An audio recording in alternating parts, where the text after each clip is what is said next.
안녕하세요. 대전 지퍼스9입니다. 오늘 영상의 주제는 스포티지 QL 접지 작업 후기입니다. 오늘도 스포티지 QL 한 대가 접지를 했고요. 측정 전, 측정 후의 데이터를 비교를 해서 어떤 문제가 있었는지 그리고 어떻게 개선이 되었는지 그 후기를 좀 올려드리도록 하겠습니다. 일단은 데이터를 좀 보시면 접지 전 데이터부터 먼저 볼게요. 접지 전에 큰 문제점이 하나가 있었어요. 파란색은 차체, 빨간색은 미션, 세 번째는 ETS 바디, 녹색입니다. 이렇게 해가지고 측정을 했는데, 물론 이제 성간연합의 차이는 그렇게 생각보다 크지는 않았어요. 근데 ETS 바디 같은 경우는 좀 문제가 좀 심각해 보입니다. 접지가 떴어요. 그러니까 실적으로 거의 접지가 이뤄지지 않는다고 그렇게 보시면 되죠. 왜 그렇게 되냐? 요즘에 이제 경량화 관련해서 흡기 매니폴드가 플라스틱으로 돼 있고 흡기 인테이크가 다 호스로 돼 있죠. 고무호스. 그러다 보니까 ECU 접지 하나만으로 얘는 제어가 이루어지기 때문에 접지 부분이 굉장히 취약해요. 실적으로 저희가 측정을 해보니까 이 부분처럼 접지가 아예 내려오질 않습니다.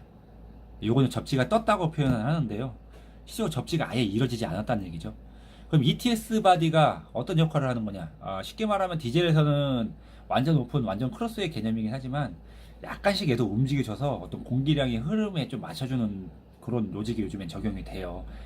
그래서 가솔린처럼 악셀링을 했을 때 ETS 바디가 열리고 닫히는 어떤 그 움직임의 궤도량이 디젤은 크지는 않지만 약간씩은 얘도 움직여주기 때문에 실적으로 제어가 주행 중에 조금씩은 이루어지고 있거든요. 근데 이렇게 접지가 완전히 떴어요. 그럼 컴퓨터에서 얘를 원활하게 제어를 하기가 어렵겠죠. 그 부분이 좀 심각하게 좀 문제가 있었습니다. 그러면 접지 후를 볼게요. 접지 후는 이런 식으로 개선이 됐습니다. 일단은 굉장히 성간전압이 많이 안정화가 됐죠.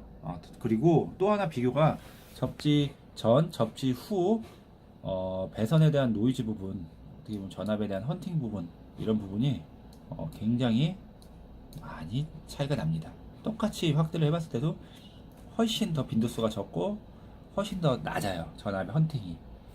어떻게 보면 저항값에 의해서 이 전류의 흐름이 더 영향을 많이 안 받는다. 그러니까 그만큼 더 소통이 원활하게 된다. 이렇게 이해를 하시면 되겠습니다.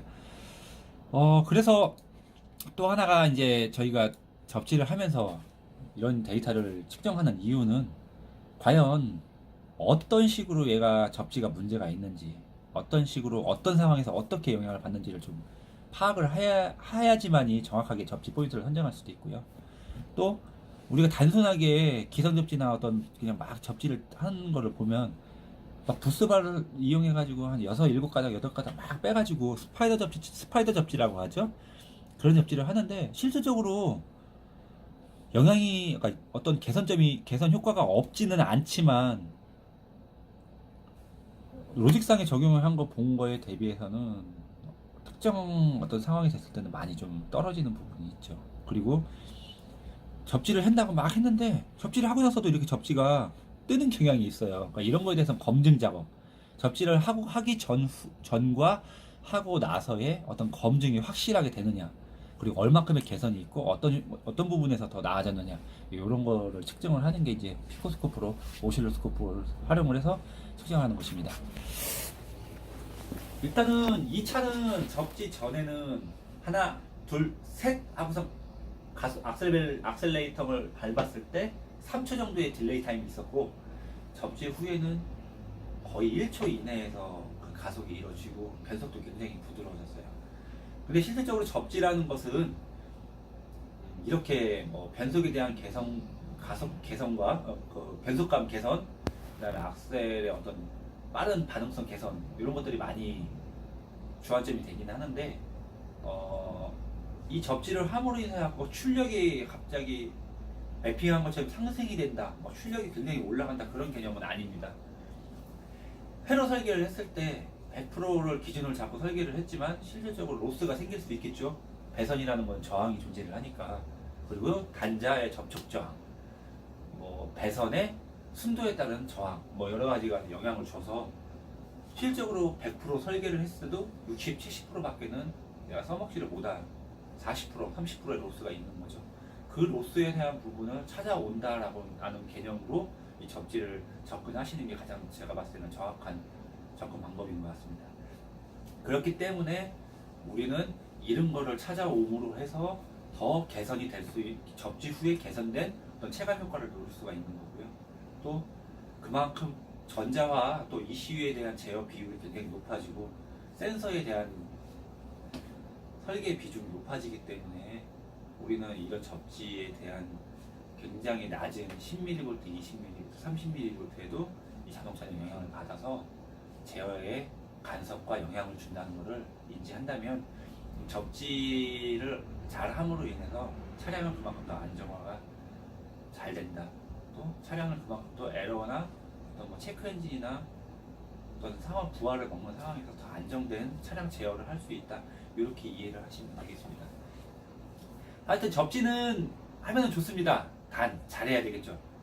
많은 뭐 전국에 많은 분들이 접지를 하고 계시고 잘하시는 분들도 굉장히 잘하시는 분들 계시고 또 무늬만 접지를 하시는 분들도 계속 많은 것 같아요. 많이 여기 와서 바꾸기도 하시는데 어쨌거나 접지라는 거를 좀 더 개념을 아시고 접근을 하시면 더 좋은 체감 효과를 얻으실 수 있으시리라 생각합니다. 오늘 스포티지 QL은 굉장히 만족하고 가셨고요. 또 다른 분을 또 인해 갖고 이 작업으로 인해 갖고 또 많이 체감 효과를 더 공유를 해주시겠다. 궁금해하시는 분도 많이 계신가 보더라고요. 근데 접지는 저희는 좋은 소재하고 좋은 단자, 그다음에 최대한 통신 로직에 부합하는 그런 방법으로 적용을 많이 하고 있습니다. 접지는 오늘 설명을 여기까지 마쳐드리고요. 스포티지 QL은 이런 식으로 접지가 이루어졌다는 것을 한 번 더 영상을 통해서 올려드립니다. 예, 감사합니다.